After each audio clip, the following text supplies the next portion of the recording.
Hi, everyone. I'm Natalie Gawkner, and I am on Capitol Hill. We are taping both sides of the aisle, and we have Senator Dan McKay on the right. Hey, everybody. Good to have you.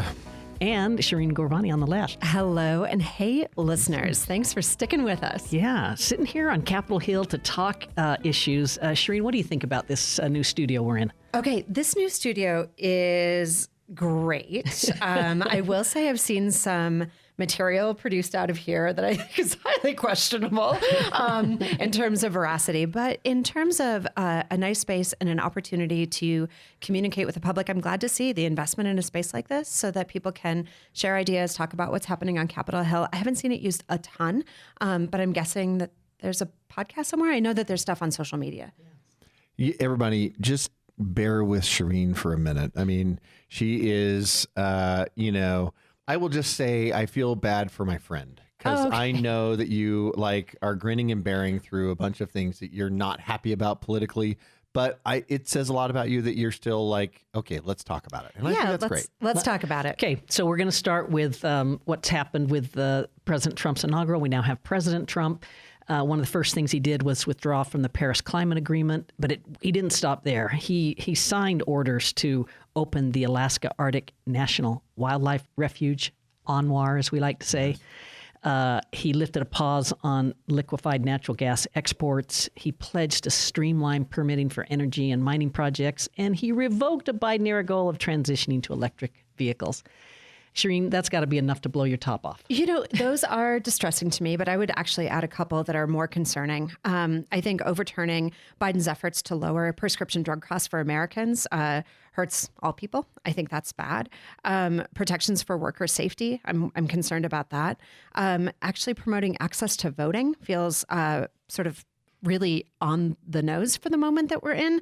And I'm concerned about that. But I'm also concerned about some of the other things that I saw, like overturning banning chokeholds and no-knock warrants. These are things that we know actually can be dangerous for it can be dangerous for law enforcement, are dangerous for folks. It's not best practice. These are really concerning, and I feel like they're particularly targeted and vindictive. Yeah, Dan, any two or three of these would be news for a whole week, and we've got dozens and dozens of these. When you sign 1,500 executive orders, basically, when Congress does what it does, which is it abdicates a lot of its responsibilities now to the executive branch, you've got these things where you've got dramatic swings in policy based on who's in charge. And this is not good for the country. I get it. Biden comes in, he does his thing, and he had several orders. President Obama, same thing. It's like this thing. It's like this never-ending executive troll of the American people where they are whipsawed back and forth, and they don't have predictable government, which is what the Constitution promised them. So I can understand those desires. It would be better if Congress had acted and dealt with these issues so they were the law of the land instead of relying on temporary executive orders. But it doesn't seem like that's the MO of DC anymore. Whipsaw is a good word. The quote that Trump had where he said, this is in regards to energy, the United States will not sabotage our own industries while China pollutes with impunity. Dan, I think he's got a point there. He absolutely does, and that's the one thing I thought is lost in some of the hyperbole of what happened, the day of inauguration, is we have. If people continue to buy from China, which is the interesting part of many in the climate accord, if you go through and look at their import-export and their deficit with China, at the end of the day, many in the climate accord have moved on from buying things in the U.S. to buying things from China. And so while it's great, everybody wants to be part of the climate accord and make these things, positive changes for the environment. That's all great stuff, right? But if you look at the other side of it and say, you can't say you're going to make some changes to your economy and all you do is change your buying habits to people who are polluting and doing irresponsible activities. But I don't think the answer is for us to just pollute more, right? So I think there has to be an approach to this that fundamentally acknowledges the impacts of climate change. I'm sure you saw 10 inches of snow in New Orleans. Like we're seeing the extreme effects of climate, and we know that there's a huge cost that comes back to Americans, huge devastation, loss of homes. Think of the wildfires we just saw, and on and on. So there has to be some way that people are brought to the table and that we're working collectively towards a future where we have a livable planet and we're exploring. I can be convinced on the notion that we have to consider all of the above when it comes to energy policies. I also believe that there has to be agreement that there needs to be a planet that we can find habitable. Politicians are scaring us with losing our planet, Shireen. Let's just focus on data-centered type of solutions. I love that notion. Let's talk about the billions of dollars. The tech at the end of the day that is our technological improvements as a country. We are moving forward in a way that is more responsible than just ending things artificially with government mandates. Yeah. And sure, so let's do that. The billions of dollars that we're talking about in terms of impacts of hurricanes in Florida, in Texas, thinking about the extreme weather that we're seeing around the world. I'm just saying there has to be a balance to this that allows us to consider both sides of this equation. So I learned early in my political science career that politics makes for strange bedfellows, and a lot of people took note that at the inauguration, CEOs of several tech giants were in prime seating positions. This is Elon Musk, Mark Zuckerberg, Jeff Bezos, Tim Cook with Apple, Google Sundar Pichai. I mean, wow. Yeah. You can really buy your way to the good seats. It's like a Taylor Swift concert. It's going to be interesting to see how long this lasts, this sort of marriage between tech and Trump. Well, there are already some problems bubbling up. I think in particular around immigration, when we're seeing a real push towards deportation, towards limiting immigration into this country. And frankly, Elon Musk coming out and saying that there are skills that we need. We need people to come into this country to fill roles in businesses that he runs. So that tension's already bubbling up. Yeah. I guess we'll see where it goes. Dan, I saw the news report that the Trump administration will allow ICE raids at churches. That kind of unsettled me a bit. That policy is far from being over. I was just going to comment really quickly, the strange bedfellows, right? In 2020, all of the, quote, flat brim tech bros were like all over the Biden administration in the very beginning. And it's just amazing to see that flip, right? Yeah. And like you said, so I'm interested to see that. The immigration policies, what actually happens versus what is authorized, that there's always a delta, right? Yeah. You saw this. It's interesting that people thought it was a terrible idea, but it was okay to raid churches during COVID, but not for immigration issues. Okay. So I'm just going to say, let's stay out of churches as much as we can and should from a government standpoint. And at the same point, we've got to be able to enforce our laws. Dan, what did you think of President Trump withdrawing from the World Health Organization? Long overdue. Long overdue, Shireen. Couldn't disagree more. I can't imagine what bad news that was for them. Yeah. And the financial part of it, the world superpower part of it. Well, and when we think about things like COVID, whatever your beliefs may be about how that started, when we have robust infrastructure that invests in tracking communicable diseases, when we think about the work that happens on HIV/AIDS prevention around the world, when we think about the impact that has on really all sorts of childhood illnesses, I find it cruel and unusual, but I think that's probably just one of many things I can put on that list that this administration will advance. I'll just add to it, like also with back to the ICE raids. I think ICE raids in churches, of course, I think is deeply concerning, and also in hospitals when we think about what healthcare providers are trying to do, and just understanding how many people will be kept out of systems, kept out of health care that they need because they're afraid. But these are the same organizations who are constantly saying the U.S. is not doing X, Y, or Z and shaming for whatever purpose or policy it wants to come up with, whatever the topic du jour of the day is. And at the end of the day, they've become these progressive outlets. They're not necessarily focusing on health as much as they were. Well, maybe and we so should... that derivation and their mission is really, I think, what President Trump is trying to correct. My gut says you have a 1-year requirement in the WHO agreement for withdrawal. My gut says that this is a good opportunity for the president to reset their expectations. I just would say back to your earlier point, why don't we follow the data? Let's understand what good research tells us about investment in global health and maybe use that as the guide. Those are all great, as long as we're investing in health. It's the other stuff that WHO gets involved in that they don't belong in. Yeah. So another rule of sort of public policy, this is more in the public policy communications, is to spread out the good news. Yeah. And instead, President Trump has done another thing which you do in public policy, shock and awe. Shock and awe. Yeah. This has been big time shock and awe. And I mean, how about the signing of changing the name of the Gulf of Mexico to the Gulf of America and changing Mount Denali to Mount McKinley? This is whipsaw again. Yeah, politically popular, positions, I guess, for Trump base. More entertaining than anything else. I don't think anything else comes of those. And I think at the end of the day, those are not executive orders that withstand a more than 4-year term of another I president. hate it that, I mean, I just think when you do something like that, you ought to be caring about what locals think. Yeah. And my understanding is Alaska's not liking this. Yeah. Now let's go and spend defense dollars on who actually defends the Gulf of quote Mexico. Mm-hmm. It is not any other organization than the United States military securing the Gulf of Mexico. And so at the end of the day, I can see president's perspective.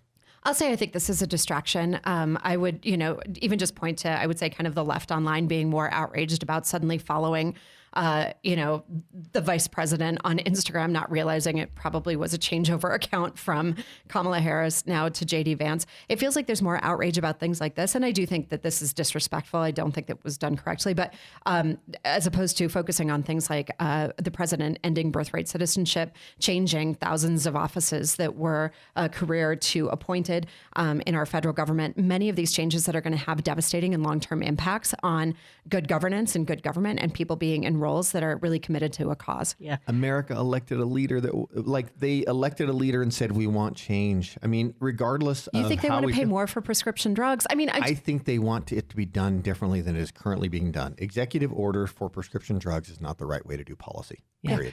Hey, let's take a brief break. There's so much more to talk about, but let's take a break for our listeners. Shireen Gorbani, Natalie Gochner, and Senator Dan McKay. Stay tuned. You're listening to Both Sides of the Aisle on Utah Public Radio. We love to hear from listeners like you. If you would like to send us a comment, email bsotapodcast@gmail.com. That's bsotapodcast@gmail.com. Thanks for listening. Shireen Gorbani on the left. Dan McKay on the right. Natalie Gochner in the Political Center. This is Both Sides of the Aisle, and we've got more news coming out of Washington to go through. And we're going to start out this segment by talking about the pardon that was extended to 1,500 Capitol rioters, including the Proud Boys and Oath Keepers. Dan, let's start with you. Just get your take on this. Yeah. I look at the pardons, I guess, maybe in mass, as opposed to getting so specific about some of these, because some of these, some of the drug charges, some of the other things, the guy, Silken Roads, the Bitcoin, dark web, drug trafficking, that kind of stuff. If I get above it macro, the thing I like actually about the pardons, and it may become a presidential tradition, interestingly, a lot of people have now been pardoned that the Republican Congress would have been distracted for the next 2 years investigating and talking about and making points about on press and that kind of stuff. And they are not going to have those committees. That's one. Yeah. And two. Well, and can I just say on that one? I mean, the pardon, above all else, has no recourse, right? I mean, it is final. That's right. Yeah. And you want to know number two that's going to be really interesting? And this is why I think it's a double-edged sword for President Biden. Now, all of those people cannot claim to plead the Fifth Amendment because they've already admitted their guilt and they're excused from their crimes. Now it could be this open era of transparency because they don't have the protections of the Fifth Amendment, but they also aren't burdened by the Fifth Amendment or their own criminal background. So this could be a wide open chapter for transparency. I'll just say, if you haven't read the ProPublica article called The Militia and the Mole, that focuses largely on militia organizing here in Utah, I think we should be concerned. I think we should be concerned about the way that people are becoming militarized, that they're operating in these shadow organizations. And I'm concerned about the level of violence and, frankly, access to weaponry that's in our own community. I guess on this, I would just say, if we can't, I just struggle with this president telling us that this is a law and order regime. Mm-hmm. When you do that, and just feeling like the blanketness of it just feels quite disjointed. Yeah, I want to be critical of both of these presidents for the pardons that they've given. It's an amazing power, but it needs to be done judiciously, and I worry that it's gotten sloppy. Yeah, but so has too broad. I will say this, and I'm critical. Congressman Chaffetz could not give an interview back in the day without saying server, Benghazi, and Hillary. Like there was never a time that went by, right? Because Republicans were constantly prosecuting the past and going after, right? Same thing during the Biden administration. Trump.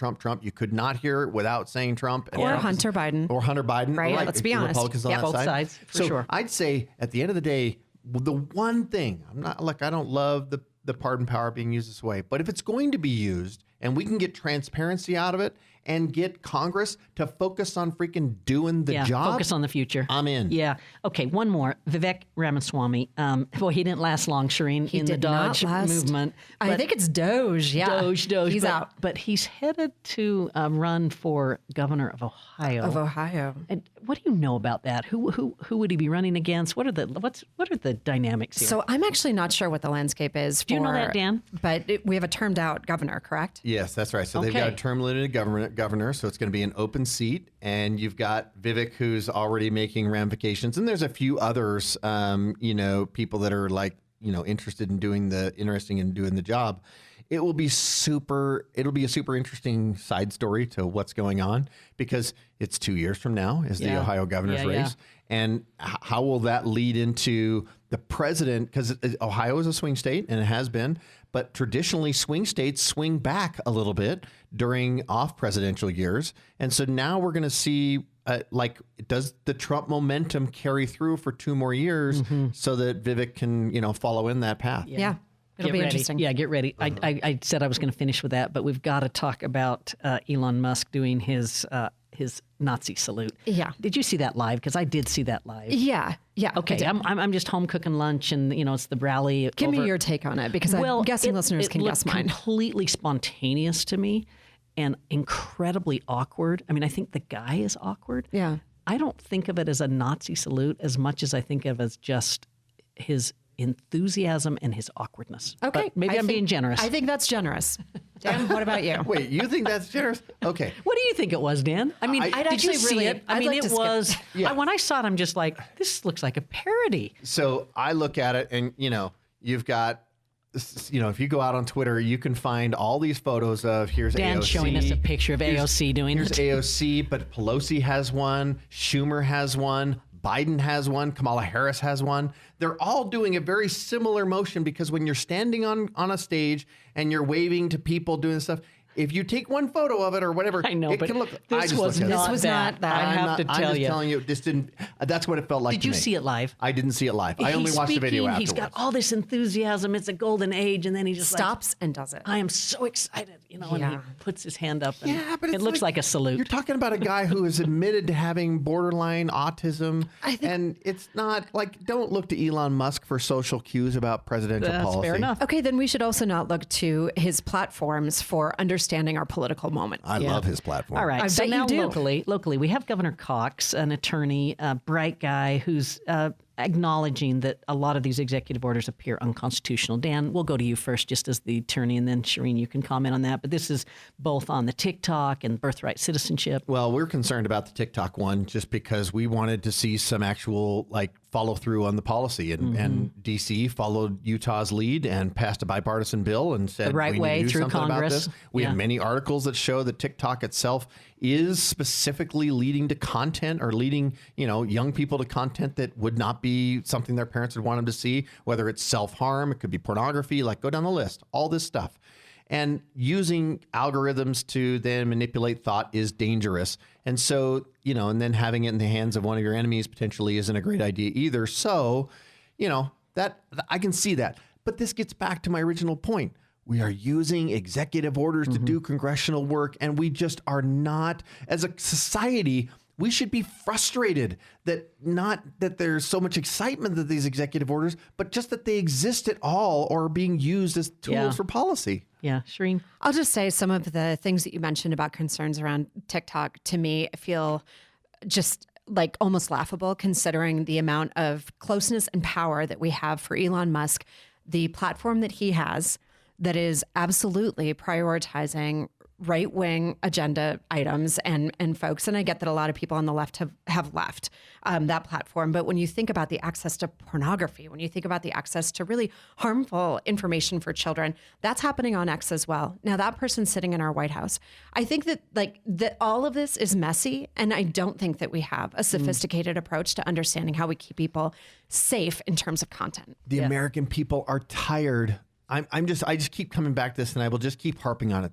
The American people are tired of business as usual. They are just tired of it. They voted for this. They voted I can for accept this, that. right? Like Washington is broken, and they're sick of it. And people know in Washington, including the president, the people around him, that you get 18 to 24 months to make change, and then it's gone. Yeah. I'll also just say I enjoy our governor pointing out that something, I don't think that's constitutional. I can think of a few other things that are unconstitutional that I would love to hear him speak out on. But you know what? We'll take it when I can get it. Shireen, Representative Celeste Malloy, she's doing something I'm super excited about. She wants to put some limits on the Antiquities Act that allows presidents to come in and set aside large quantities of land as a national monument. So this is the theme of the show. I mean, Dan, this is exactly what you're talking about, right? When we cannot see action from Congress, when we saw the last Republican-led House was the least effective in terms of passing any legislation, getting anything done in history.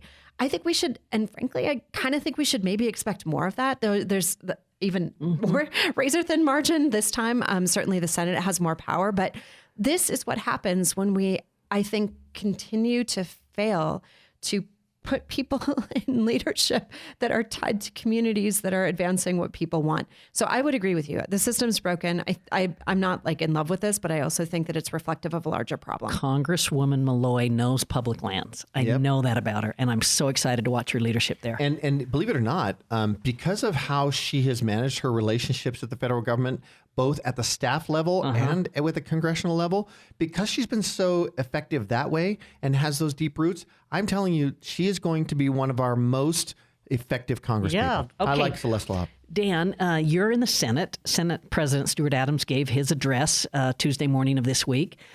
In it, he made a comment about energy. He's very caught up in this. We can take this a couple of different directions, but I thought it was so interesting that Governor Cox says we got to double the amount of energy produced in this state. And now we've got the Senate President saying we got to triple the amount of energy produced in this state. Well, I'm going to say right now we got to quadruple. Okay. Just so that we feel like everybody is hyperboling their way into a corner. Yeah. Give us a flavor for why there's so much talk about energy production right now. We have seen, and Natalie could give us lectures and it would actually sound intelligent. I'll just, summarize it. Run your mouth. Yeah, I'll just run my mouth. Okay, go ahead. Yeah, great job. I like that. So, Fist bump. yeah. So I'll just say we've grown faster than we thought we were going to. We're growing even faster, and we have even greater demand in the state of Utah. And so it's, go ahead. I have to jump on you there. We're not growing faster than we projected, and our growth is slowing. And I mean it over a decade or more. I mean, we used to grow at like 3%. We're growing at like, 1.8. Yeah. It's just that you hit tipping points in growth. Okay. And in energy production, I'm doing population there, but in energy, let's say demand, because of AI and electrification of the grid. Sorry to jump in. No. And I say it's not population growth so much that's doing this. It's technological change that's sucking energy. I think that's great. That will not be the first time nor the last time I will be wrong, and Natalie will correct me. So this is just the first time in a while. We're good friends. So, but I can say that difference in demand for energy change, right, or in energy demand is a big deal, and how we are manufacturing, how we're doing, like everything's changing that way. Shireen, I tell people this is what I know to be the best of Utah, and that is that we plan and we look around corners. And this, to me, is legislators seeing the future and recognizing that we've got to look after the energy that propels our economy. Yeah. And I just would hope that while we're doing that, we're thinking about ways to be responsible to our broader environment as well. When we think about the impact on a draining Salt Lake, the impact that we're seeing on our ski slopes, on our water in general, all of these issues, I think, deserve to be in the conversation. Yeah. Dan, what do you hear? We had just a couple minutes. What are you hearing about higher education budget cuts? Well, I know a lot of people want to know more. I think right now we're looking for reallocations and trying to make sure that we're aligning with our workforce and the demands of our future employments. And I think that's really what you see with higher ed stuff right now. And I think that's incredibly productive to think about it as reallocation. In other words, reprioritization, trying to spend your money wisely. And I'm in higher ed, but I do support that. Yeah, I mean, I'll just quickly throw in a couple of things that I'm tracking, which would be efforts again to I wish you guys undermine. could see Shireen control herself. She really is awesome. I tell my friends I grip the table. I know. I love it. I'm really concerned about things that we're seeing around trying again to end collective bargaining. I'm also concerned about, actually, I think you might be heading off to this just after our conversation today, but efforts to further meddle with the ballot initiative process. Utahns were not thrilled about Amendment D, which was meant to be on our ballot before. Now we're seeing this issue bubble up again. And I think that you should anticipate, listeners, seeing this body try to move the threshold for ballot initiatives to 60% so we can have rule by the minority. Which matches states like Nevada, crazy right-wing Nevada, and, other states who at the end of the day, they're just trying to make sure mob rule isn't what controls policy. Yeah, I don't think 50+1 is mob rule, but I'll also just say what we do have, and I hope that you would agree with this, is a pretty, I think we could go back to January 6th and find one, but the issue that I would say we have here is very complicated process to put something on the ballot that's much more rigorous than Nevada and other states. Shireen, it's only fair that we give you the last word, so thank you for that. Thanks everybody for listening. Anthony Scoma produces the program. We'll see you next week.